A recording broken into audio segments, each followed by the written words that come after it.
자, 우리가 누군가를 안다 할 때 사람들의 친밀도가 사람마다 그 친밀도가 다 다릅니다.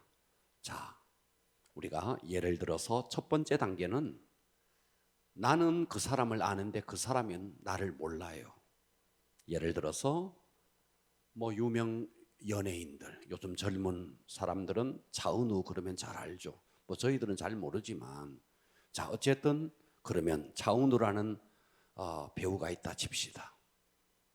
여러분은 차은우를 아는데, 이름이 어떻다, 어떻게 생겼다 아는데, 과연 차은우는 여러분을 알까요? 그러니까 첫 번째 단계는 나만 아는 단계예요. 그렇기 때문에 인격적인 교류가 전혀 없어요. 자, 그런데 두 번째 단계가 있습니다. 두 번째 단계는 안면이 있어요. 만나면 간단히 인사도 해요. 저 사람이 어느 직장을 다닌다는 거 알아요.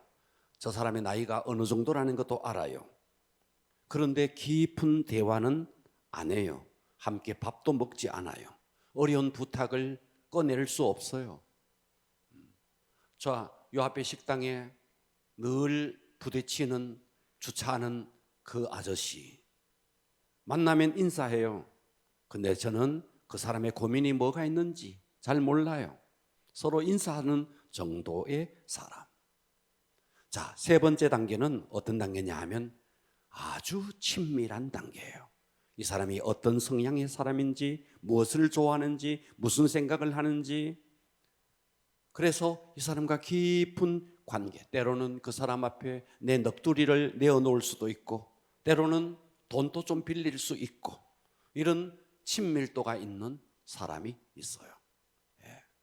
자, 그 다음에 네 번째 단계가 있습니다. 네 번째 단계는 친밀감을 넘어서 삶을 나누는 단계, 돈도 함께 쓰는 단계, 내가 벌어서 그에게 돈을 주는 단계, 부부관계죠. 삶을 나누고 물질을 나누는 단계. 자, 첫 번째 단계는 존재하심을 아는 거죠. 우리가 하나님에 대해서도 똑같은 거예요. 하나님 살아계시지? 첫 번째, 차은우 그래 대한민국 배우지? 이 정도의 관계죠. 하나님이 살아계신다는 것. 두 번째는 때로 예배도 드리고 기도도 하면서, 때로 성경 공부도 하면서 하나님이 어떤 분인지를 조금 아는 단계죠. 세 번째 단계는 예배를 통해서 하나님의 음성을 듣기도 하고 새벽에 나와서 기도도 하는 세 번째 단계. 그런데 많은 사람들이 예수를 믿는다면서 이 세 번째 단계에 머물러 있습니다. 네 번째 단계는 어떤 단계냐 하면 내 영과 혼과 육으로 내 삶 속에서, 생활 속에서 깊이 하나님을 경험하는 단계. 그래서 그분이 나를 깊이 알고 나도 그분을 깊이 아는, 눈을 뜨면서부터 눈을 감는 순간까지 그분과 친밀감 속에 있는.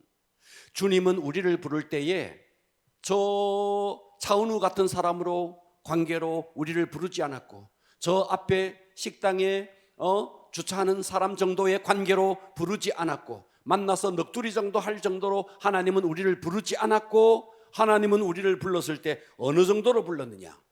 주님은 신랑이시고 우리는 신부로 불렀다고요. 할렐루야. 그러니까 우리가 주님과의 관계가 어떻게 돼야 되는데, 눈을 뜨면서부터 그분의 임재 속에 있어야 되는 거예요. 몸을 나누는 단계, 물질을 나누는 단계, 삶을 나누는 단계.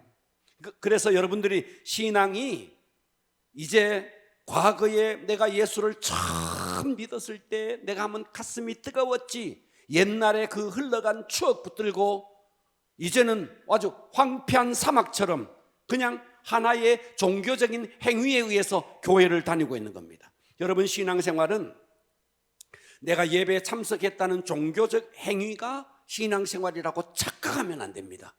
너무나 많은 사람들이 오늘 수요 예배 드려서 내가 주일 성수는 하지, 11조는 드리지, 이 정도의, 이건 종교 행위예요.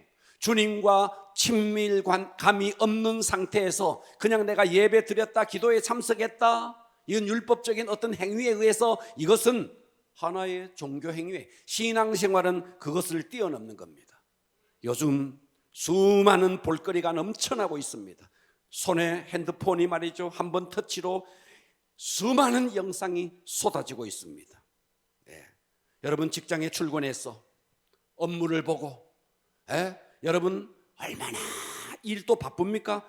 그런 상황 속에서 언제나 내 생각의 끝이 하나님을 향하고 내 마음이 언제나 주님과 맞닿아 있다는 것은 참 시대적으로 쉽지 않는 시대 속에 우리가 있습니다. 그럼에도 불구하고 성령님은 오늘 우리에게 뭐라고 말하느냐면 고린도전서 3장 16절에 너희가 하나님의 성전인 것과 하나님의 성령이 너희 안에, 따라서 합니다. 성령님은, 과격하게 합시다. 성령님은 내 안에 계신다. 네, 성령님은 내 안에 계세요. 내 안에 계신다고요. 이것을 늘 인식을 해야 돼요. 그런데 우리는 어때요? 늘 성령님을 스킵해 버리는 거예요. 이게 우리의 모습이에요. 듣고 계시죠? 자, 여러분 오늘 말씀 잘 들어봅시다. 우리는 아는 사람도 지나가는데, 여러분 예를 들어서 봐봐요. 예를 들어서 여러분이 교회를 떡 오는데 제가 앞에 서 있다가 본척만척 해봐봐요. 본척만척. 우리 김진구 장님 떡 들은 하면서 내가 본척만척 해봐요. 굉장히 어려울걸요. 안 그런가? 굉장히 저 그럴 일 없습니다. 아이고 뭐 장로님 반갑다고 어쩌고 합니다. 그죠? 그런데 제가 안 했다 쳐봅시다. 본척도 안 하고 만척도 안 하고 본척 만척도 안 하고 생같아 생각해 보세요. 기분이 쎄할 거요. 그런데 성령님은 여러분 속에 계신데 날마다 여러분은 성령님을 생까는 거예요. 인간도 생까면 기분 나쁜데 하나님이신 그분이 내 속에 와 계시는데 우리는 날마다 생까는 거예요. 아닌 척하고 있는데 지금도 지금 아닌 척하고 있는 게 지금 생까는 거라고요. 반응 좀 해봐요. 자, 오늘 잘 들어보실래요? 할렐루야. 여러분, 교회에서 오늘 제가 여러분들과 성령의 임재에 대해서 할 건데요, 성령의 임재는 영과 혼과 육이 하나님의 존재를 인식하는 것뿐만 아니라 그분과 긴밀한 인격적인 관계 속에서 그분을 늘 만나는 겁니다. 성령의 임재가 임재, 그러니까 뭐 한문을 써가지고 이말 임자에 있을 제자를 써가지고 되게 어렵게 생각하는데, 성령의 임재는 내 속에 와 계신 성령님과 나의 영과 혼과 육이 날마다 인격적으로 교류하는 상태, 이게 성령의 임재입니다. 그렇기 때문에 여러분 교회에 나와서 성령의 임재 없이 예배에 참석했다, 기도회에 참석했다, 그분과 인격적인 전혀 관계없이, 그것은 신앙생활이 아니고 그건 종교생활이에요. 오늘 여러분들은 이 종교생활을 뛰어넘어야 합니다. 오늘의 설교 제목은 성령의 임재 속에 사는 방법입니다. 할렐루야. 성령의 임재 속에 사는 방법.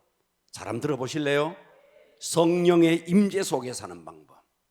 여러분, 우리가 눈을 뜨면서부터, 자, 다시요, 여러분이 서로 간에 투명 인간 취급해도 기분 나쁘잖아요. 그죠? 본척만척해도 기분 나쁘잖아요. 그런데 여러분은 주님을 늘 본척만척하는 거예요. 그분이 어디 계시는데, 멀리 있는 것도 아니에요. 내 속에 와 계시는데 우리 늘 그분을 생각하는 거예요.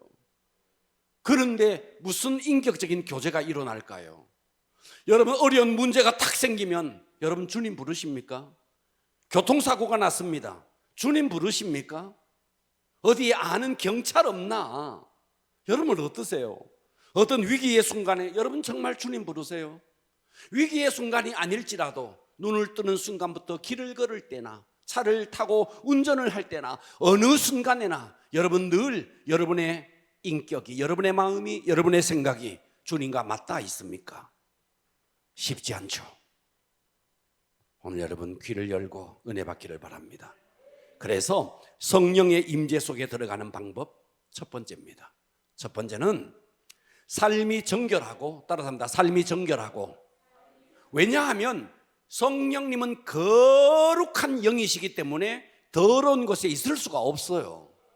그렇습니다. 그렇기 때문에 삶이 정결해야 되고, 또 하나 진짜 중요한 게 있어요. 그게 뭐냐면 내 의지가 너무 강한 사람, 내 의지대로 사는, 그래서 세상에 성공해서 자수성가하고 굉장히 자기 의지가 분명한 사람이 예수 믿기가 참 어렵습니다.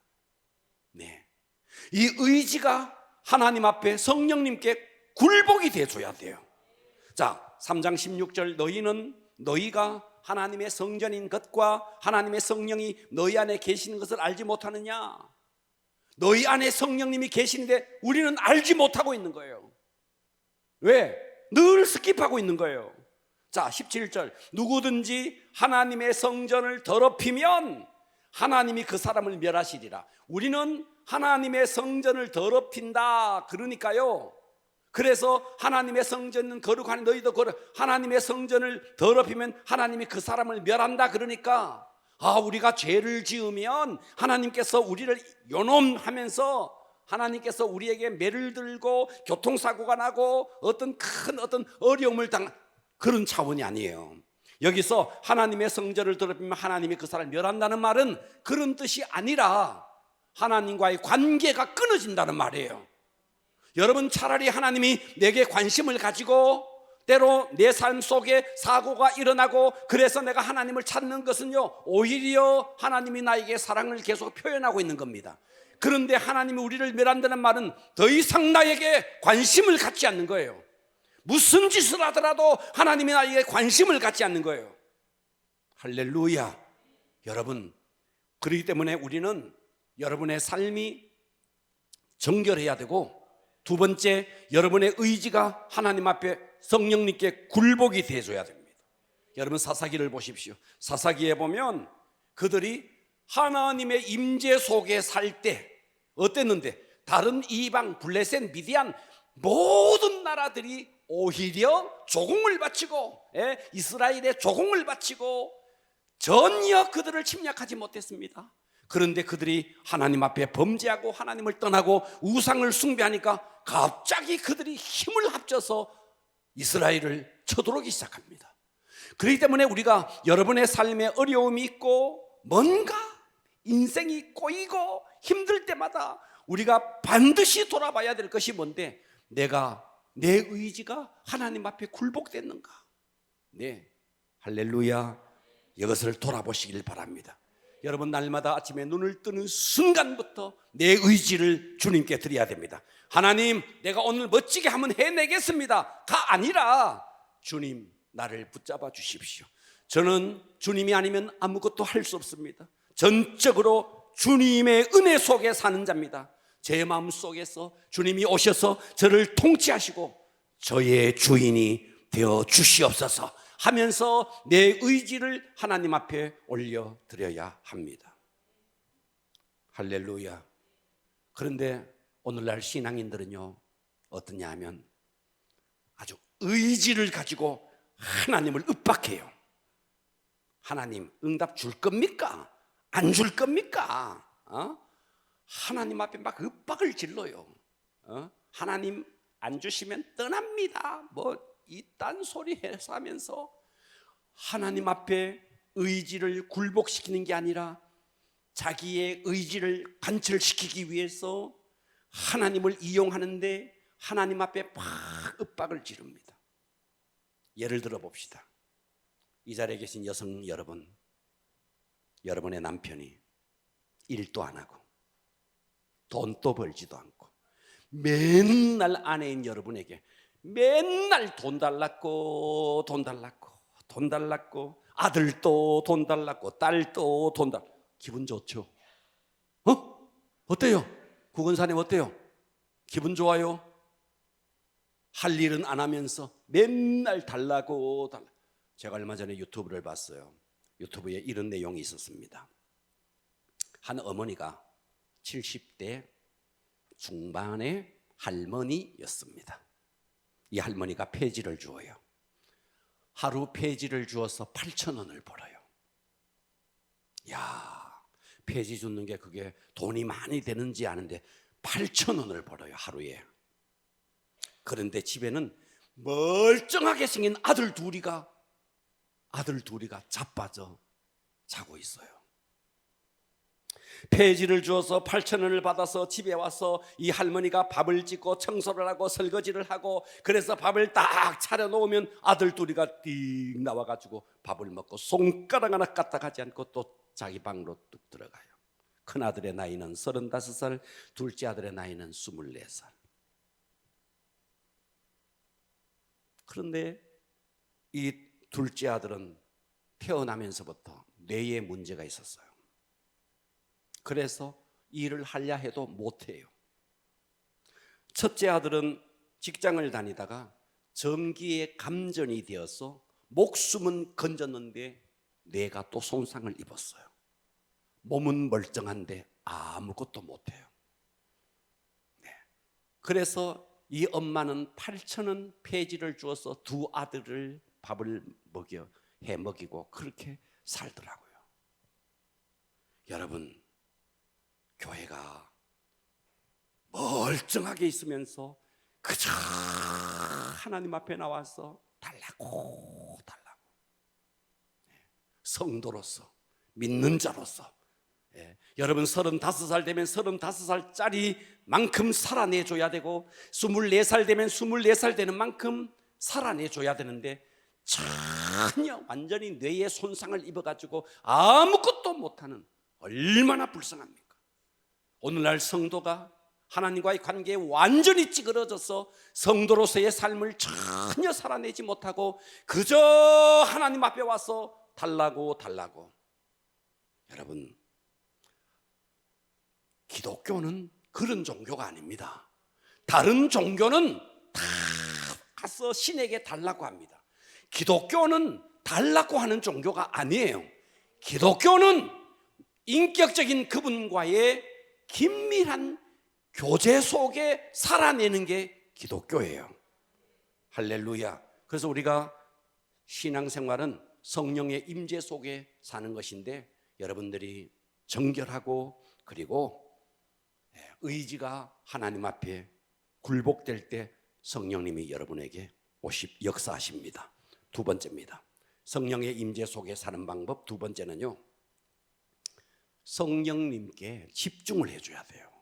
집중을 해줘야 돼요. 집중. 뭐 한다고요? 집중을 해줘야 돼요. 자, 봐봐요. 지금 우리 똑같이 예배 드려요. 예배 드리는데 어떤 사람은 집중하는데 어떤 사람은 집중 안 해요. 예. 여러분, 집중해야 됩니다. 예배 때도 집중해야 됩니다. 여러분들이 성령님께만 집중만 하면요, 복잡한 출근길에 시내버스 안에서 혹은 지하철 안에서도 성령님께 집중하는 순간 여러분 네트워크로 주님과 연결됩니다. 환경이 아무리 바쁘고 환경이 아무리 시끄럽고 상관없습니다. 여러분들이 집중만 하면 그분과 언제나 어느 때나 교제할 수 있습니다. 할렐루야. 여러분, 이걸 훈련을 해야 돼요. 여러분, 탁구 선수들이요, 탁구 이거를요, 이걸 화라 그럽니다. 화. 이거요 진짜 죽으라고 합니다. 죽으라고. 예? 그리고 이거 백스윙 죽으라고 합니다. 죽으라고. 예? 나중에는요, 의지로 하는 게 아니라 이 몸이 팔에 익혀진 습관에 의해서 저절로 되지는 겁니다. 공이 닿으면 그냥 저절로 되는 겁니다. 저절로. 여러분, 우리가요 하나님의 임재를요, 이거 습관을 들여야 됩니다. 바쁜 지하철 안에서도 눈을 딱 감는 순간 주님과 딱 연결되면서 교제 속으로 들어갈 수 있는, 여러분 성령님께 집중하면서 여러분이 습관이 그렇게 들여져야 됩니다. 여러분이 진짜 행복한 사람, 여러분 행복은 환경이 있지 않습니다.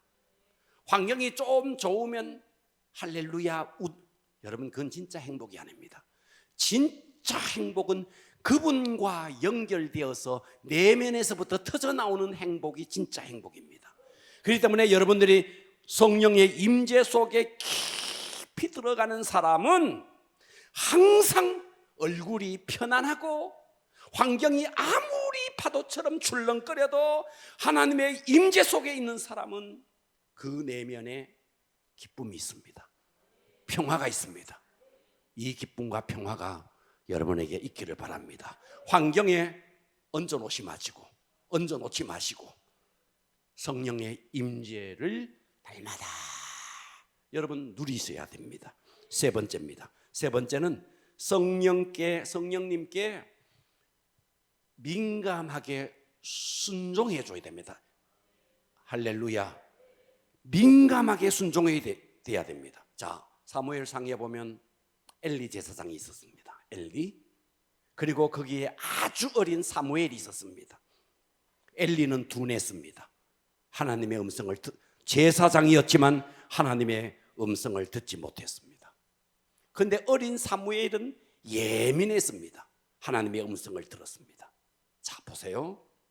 저는 눈이 좀 나쁩니다.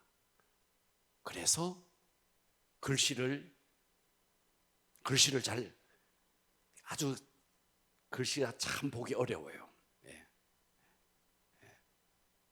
지금 또 만일 제가 안경을 벗으면 여러분 얼굴은 그냥 하나의 몽돌로 보입니다. 그런데 독수리는 쫙 창공 높이 있으면서 숲속에 있는 10원짜리를 동전을 구분해낼 수 있습니다. 독수리의 시력은 8.5라 그럽니다. 저는 안경점에 가서 교정시력을 좀 올려보려고, 교정시력이라도 안경 벗어버리면 안 보이니까 교정시력이라도 올려보려고 이렇게 해보고 저렇게 하고 뭐 아무리 해봐도 0.7 이상 아무리 올리려고 해도 안 올려지더라고요. 막 더 센 걸 끼니까 어지럽고 또 약한 걸 끼니까 안 보이고 아무리 이거 끼고 저거 끼고 해도 0.7 이상이 안 나와요. 근데 독수리는 쫙 높이 있으면 숲속에 있는 100원짜리 하나 그게 다 구분이 되질 정도니 뭐예요? 눈을 똑같이 갖고 있는데도 눈이 예민하면 모든 걸 볼 수 있고 눈이 둔하면 안 보입니다. 여러분 귀가 똑같이 여기에 귀가 달려있지만 귀가 둔한 사람은 눈을 떠줄래요? 귀가 멀어버린 사람은요 소리가 안 들려요. 소리가 지금 또 뭐 귀가 잠겨 있잖아. 똑같은 소리인데 귀가 멀어버리면 안 들리잖아요. 그죠? 근데 애들은요 하면요 놀랍니다. 너무 예민하니까 하면 놀랍니다. 귀가 너무 잘 들리니까 놀라는 거예요. 자기가 들어야 할 용량은 요 정도 되는데 이만한 것이 딱 들어오니까 놀라는 겁니다. 여러분은 암만 해도 안 놀라잖아요. 이미 좁아질 대로 좁아져가지고 귓구멍이 아무리도 안 놀라는 거예요. 똑같은 귀인데도 예민하게 듣는 귀가 있고 못 듣는 귀가 있고, 똑같은 눈인데도 예민하게 보는 눈이 있고 보이지 않는 눈이 있듯이 똑같은 영인데도 예민하면 그분의 음성이 잘 들리는 거예요. 근데 예민하지 못하니까 엘리 같은 경우는 못 듣는 거예요. 사무엘은 그 어린 아이가 사무엘아 그 음성을 듣는 것입니다. 자,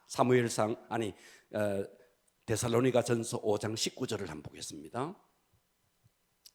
데살로니가전서 5장 19절은 이거예요.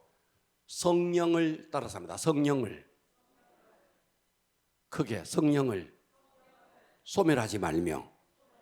자, 여러분 성령은요 우리 속에 오신 성령님은 한 번 오시면 떠나지 않고 소멸되지 않습니다. 소멸되지 않습니다. 근데 여기는 또 성령을 소멸하지 말라 그랬어요. 여기서 성령을 소멸하지 말라는 말은 내 속에 와 계신 성령님이 사라져버린다거나 떠나버린다나 그런 뜻이 아니에요. 여기서 성령을 소멸하지 말라는 말은 이런 뜻입니다. 자, 여러분들이 시내버스를 탔습니다. 예를 들어 봅시다. 지하철을 탔습니다.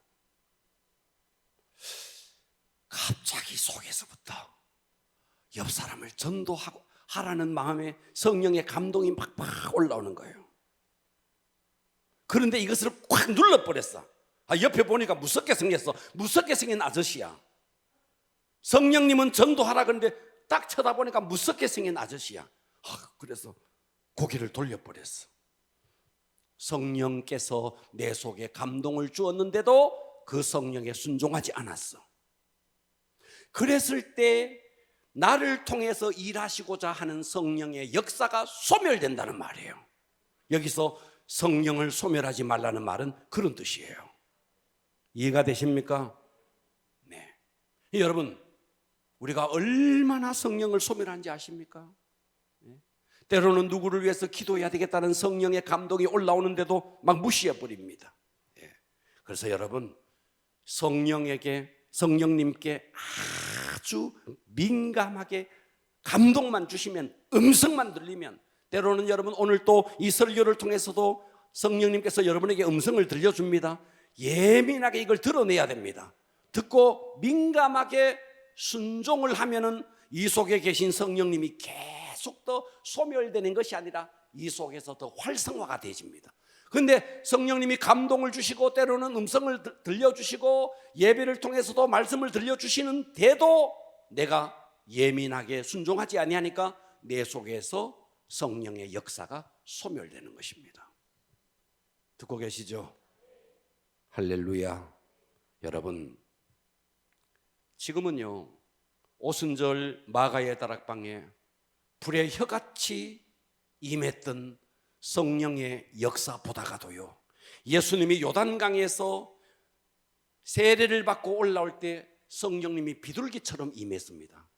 자, 이거는 성령님의 임하시는 모습이 좀 달랐는데요, 대체적으로 성령님의 역사는요, 예수님이 요단강에서 올라올 때 비둘기처럼 임했듯이 포근하게 조용하게 역사하는 경우가 훨씬 더 많습니다.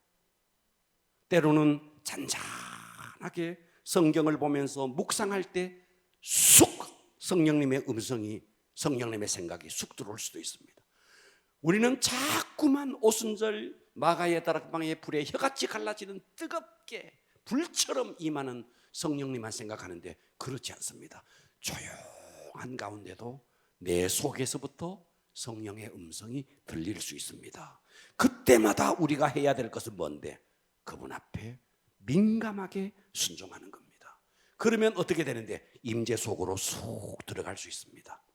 할렐루야. 자, 성령의 임재 속에 사는 방법 네 번째입니다. 성령님은요 말씀이라는 채널을 통해서 옵니다. 기차가 레일을 통해서 기차가 오듯이요, 성령님은 언제나 말씀의 채널을 통해서 옵니다. 그렇기 때문에 네 번째는요, 말씀을 존중해 줘야 됩니다. 하나님의 말씀을 존중해야 됩니다. 그리고 그 말씀대로 살아야 합니다. 자, 데살로니가전서 5장 20절에 보면 이렇게 말했죠. 예언을 멸시하지 말고. 여기서 예언은요 말씀입니다. 예언하면 말씀합시다. 예언이 뭐라고요? 말씀이라고요. 말씀. 맡을 말씀언입니다. 말씀을 맡았다 이 말이에요. 점쟁이들이 예언한 그 예언이 아니에요. 여기서 예언은 말씀이에요. 그런데 이 말씀을 멸시해버리면 성령님의 임재가 있을 수가 없는 거예요. 왜? 기차 레일이 없는데 기차가 올 수가 없는 것처럼 여러분들이 말씀을 존중하지 아니하면 절대로 성령의 역사가 일어날 수가 없습니다. 구라파 교회가 한때 대단했잖아요. 저 독일 어마어마했습니다. 그런데 그들이요 하나님의 말씀을 멸시했어요. 창세기의 앞부분은 신하다, 설하다 막 그렇게 이야기했습니다. 오늘날 여러분들은요, 하나님의 말씀은 설하다, 하나님의 말씀은 어쩐다, 뭐 하나님의 말씀은 신하다, 이런 분들은 없을 거예요. 우리들 속에서 하나님의 말씀을 무시하는 것은 어떤 경우냐 하면요, 성경이 하나님의 말씀이라는 걸 인정해요. 이건 인정해요. 문제는 실제적 무신론자예요. 하나님 앞에 기도도 하고 하나님 앞에 찬양도 하고 지금처럼 예배도 드려요. 그런데 어떠냐니까 하나님 없는 것처럼 사는 거예요. 이게 하나님의 말씀을 무시하는 거예요. 이 시대 한국 교회의 모습입니다. 하나님이 있다는 거 인정한다니까요. 예배도 멀쩡하게 드린다니까요. 그런데 그의 예배는 종교 행위일 뿐이에요. 하나님과 실제적인 교제가 없는 거예요. 예, 하나님 없이 사는 겁니다. 이것이 한국 교회 지금의 최고의 문제입니다. 이게 우리의 문제예요. 봐봐요. 아침에 눈을 떠서부터 지금 이 시간까지, 거의 12시간 넘게 이 시간까지, 눈을 떠서부터 12시간, 여러분은 과연 삶 속에서 주님을 얼마나 묵상했나요? 얼마나 내 속에 계신 성령님과 실제적으로 교제를 했나요? 자신 한번 돌아봐 봐요. 예? 제가 늘 말씀드려요. 여러분 시골에서 올라온 어머니 집에 모셔놓고도 아침 저녁으로 문안하면서, 예? 성령님이 내 속에 와 계시는데 얼마나 우리가 그 성령님을 무시하나요? 그러니까 우리는 하나님의 존재도 인정해, 내 속에 와 계신 성령님도 인정해. 인정은 하는데, 인정을 와 계신다는 건 인정해. 하나님이 살아계시는가도 인정해. 그런데 하나님 없이 사는 거예요. 이게 실제적인 무신론자예요. 지금 여러분이 이야기하고 있는 겁니다. 이 분위기는 뭘까요? 그래서 여러분 성령님의 임재 속으로 들어가려면 여러분이 정결하고 의지가 굴복되어지고 삶이 하나님께 집중되어지고, 그리고 성령님의 감동이 오면 민감하게 순종하시고 말씀을 존중히 여기면요, 여러분 그 좋으신 주님이 우리 속에 성전 삼아서 오신 그분이 왜 우리에게 나타내 주지 않을까요? 우리가 너무나 성령님을 무시하는 거예요. 자신을 한번 돌아보십시오. 자, 5번째입니다. 왜 오늘 이 5번째가 굉장히 중요합니다. 5번째, 성령의 임재의 중요성이에요. 성령의 임재의 중요성입니다. 왜 중요하냐면요, 여러분들이 성령으로 아니하고는 주의 일이 아니기 때문에 그래요. 자, 다시 설명합니다. 스가랴서 4장 6절에 가보면 이는 힘으로 되지 아니하며 능력으로 되지 아니하고 오직 나의 영, 성령이죠. 성령으로 된대요. 여러분 고개 들어보세요. 여러분 주의 일을 해요. 주의 일을 해요. 여러분들이 주의 일이라고 해요. 그런데 그게 주의 일이 아닐 수도 있어요. 무슨 말이죠? 열심히 한다니까요. 그런데 주의 일이 아니라 내 명예로, 내 이름 위해서 할 수도 있어요. 주의 일을, 그런 사람들은 어떠냐니까, 자기 명예심으로, 성령으로 하지 않고 자기 명예심으로 주의 일을 한다고 하는 사람, 그거는 주의 일이 아니고 자기 일이고, 이런 사람은 어떠냐 하니까 늘 시험이 들어요. 늘 시험 들어요. 안 알아주면 시험 들어요. 인정 안 해주면 시험 들어요. 성령으로 일하는 사람은 아무리 힘들어도 누가 알아주든 알아주지 않든 상관이 없어요. 섭섭하지가 않아요. 그런데 조그마한 문제로 교회 다니면서도 섭섭하고 삐지고 하는 것은 여러분들이 성령으로 신앙생활을 안 하기 때문에 그래요. 여러분의 영으로 신앙생활을 하기 때문에 그래요. 농부가 호미를 들고 밭을 맵니다. 농부가 밭을 매요. 이 호미가 호미가.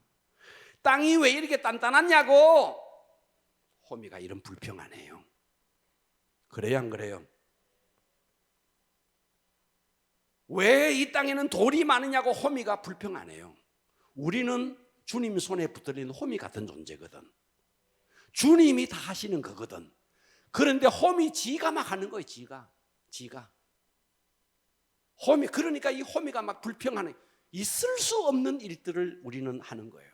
그러니까 우리가 성령님 없이 내 의지로, 내 기분으로, 내 명예심으로 내 이름을 내기 위해서 얼마든지 전도할 수 있고, 교회에서 앞에서 찬양할 수 있고, 얼마든지 뭘 할 수 있어요. 그런데 누가 안 알아주면 섭섭한 거예요. 누가 안 알아주면 삐지는 거예요. 그건 주의 일이 아니에요.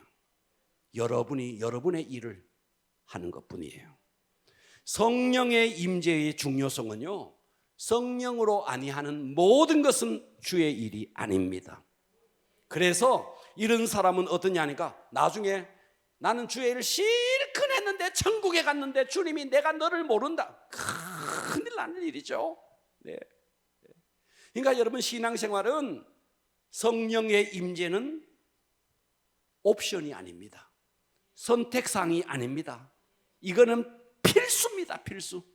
대학을 다녀도요, 필수 과목이 있고 선택 과목이 있습니다.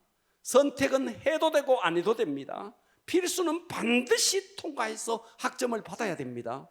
성령의 임재는 선택 옵션이 아닙니다. 이거는 필수입니다. 왜요?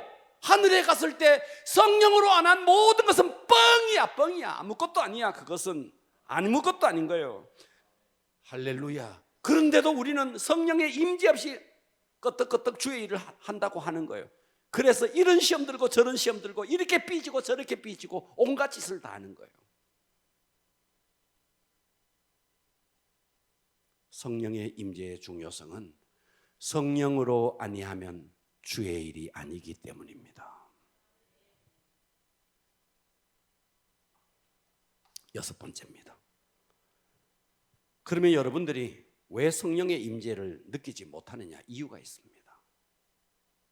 성령의 임재를 왜 느끼지 못하느냐? 성령의 임재를 느끼지 못하는 이유는요, 여러분들이 첫 번째, 영적으로 무뎌져 있기 때문입니다. 지금 무뎌져 있어가 아멘도 안 나오잖아요. 뭐 말인지 싶으잖아요. 무뎌져 있다는 증거예요. 굳은 살이 백이면 칼로 찔러도 잘 안 아픕니다. 굳은 살이 백이면 뜨거운 거 집어도 괜찮습니다. 우리는 뜨거운 거 좀 뜨거워 하는데 막 뜨거운 거 그냥 막 집습니다. 여러분, 예민해야 되는데 영적으로 너무 무뎌져 있는 겁니다.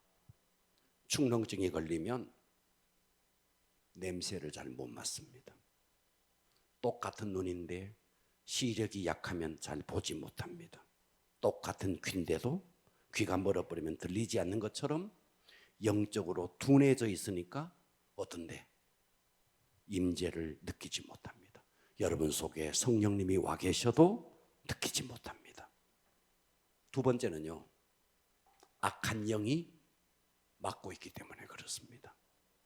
자, 여러분, 악한 영이 역사하면은요, 여러분 부정적으로 본인 속에 악한 영이 역사할 때, 여러분 속에 악한 영이 역사할 때 두려움이 제일 먼저 찾아옵니다. 두려움, 때로는 의심, 때로는 강팍한 마음, 때로는 수치심, 때로는 패배감, 때로는 졸음, 잡념, 또 주변을 자꾸 의식하는, 자, 이게 악한 영이, 여러분 악한 영이 실컷먼 옷을 입고 와서 야, 너 예배 드리지 마 하면서 앞에서 뭐 포장을 치고 하면야 야 하겠지만, 악한 영 그렇게 역사 안 해요. 그렇게 역사하지 않고 계속 주변을 두려움들으며 살피게 하는 거예요. 예배 드리는데도 계속 앞을 안 보고 누가 왔나, 김 집사가 왔나 계속 살피는 거예요. 내가 하는 것처럼 보이죠? 여러분들이 사단에게 속고 있는 거예요. 네. 예배를 드리는 가운데도 계속 졸려요. 예배를 드리는데 눈은 앞으로 있으면서 멀쩡하게 생각은 딴 데가 있는 거예요. 이게 여러분들이 악한 영에게 속고 있는 거죠. 그러니까 여러분들이 악한 영이 임재 속으로 들어가지 못하도록 처절하게 막고 있습니다.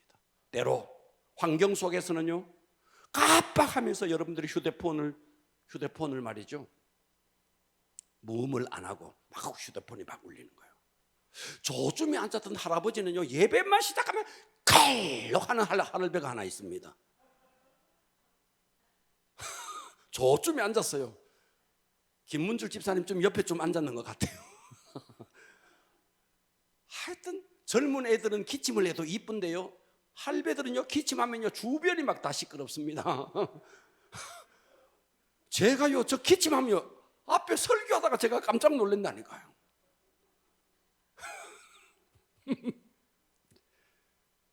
이렇게 환경 속에서 사단이 또 신기하게 어떤 양반이 늦게 왔으면 저 뒤에 앉아야 되는데 계속 걸어 들어옵니다. 이 앞에까지. 막 이래 들어. 무슨 담대함인지 모르겠어요. 제가 설교하다 보면요 엄청 그렇게 거슬립니다. 막 신경이 막 가고요. 그래서 이쪽으로 보고 막 설교합니다. 이런 환경, 이게 다 예배 속에 성령의 임재를 막기 위한 사단의 역사가 굉장히 큰 거예요. 그런데 가장 성령의 역사 중에서 악한 영이 하는 최고의 일은요, 예배 못 드리게 하고 기도 좀 못하게 하고 이런 건 아무것도 아니에요. 진짜 악한 영이 여러분을 통해서 하고자 하는 일이 있어요. 그게 뭐냐면 마지막 이거예요. 자, 죄가 뭐냐 하면, 죄는 궁사가 활을 쫙 당깁니다. 그래서 저기에 관역을 향해서 쫙 당겨서 저 관역을 맞춰야 돼요. 근데 죄는 뭐냐 하면 저 이 화살이 관역을 빗나가 버렸어. 관역을 빗나갔어요. 그래서 죄는 빗나간 화살이라는 뜻이에요. 무슨 말이냐면 하나님은 나라는 화살을 하나님의 활 위에 쏘서 저 하나님의 목표, 나를 통해서 이루고자 하는 관역, 나를 통해서 이루고자 하는 하나님의 목표가 있어요. 그래서 우리는 어떻게 살아내야 되느냐니까 하나님의 목표를 이뤄내는 삶을 살아야 되는데, 하나님의 목표와 아무 상관없이 살아내는 게 이게 죄예요. 사단이 하는 최고의 일은 이거예요. 여러분 예배 시간에 잠깐 졸린다 어쩐다 이거는요 정말 세 발의 피해요. 정말 중요한 건 여러분의 인생을 하나님의 목적대로 살지 못하고 다 자기 목적을 이루기 위해서 살다가 마지막 순간 딱 끝나는 지점에 가봤더니 다 헛산 거예요. 우리가 진짜 잘 산 것은 내 목표를 이루면서 사는 게 잘 사는 게 아니고, 하나님, 나를 통해서 하나님의 목적이 이루어져야 우리는 잘 사는 것이고 그분의 즐거움 속에 들어가는 것이거든요.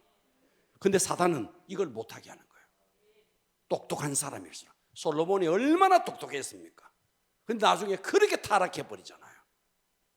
예. 여러분 똑똑한 게 성령을 얼마나 제한할 수 있습니다. 우리는요 좀 어리숙하더라도 좀 미련스럽더라도 내 속에 와 계신 성령님과 민감해서, 여러분 성령님의 임재 속으로 들어가서 그 성령의 임재를 막는 여러분 속에 있는 영적으로 묻어져 있는 거, 악한 영, 이거 다 물리치고 하나님이 나를 통해서 이루고자 하시는 그 목적을 이루어 드리는 자, 그런 자가 천국에 갔을 때 너 잘 살았구나 하나님의 칭찬을 받게 될 것입니다. 기도하겠습니다.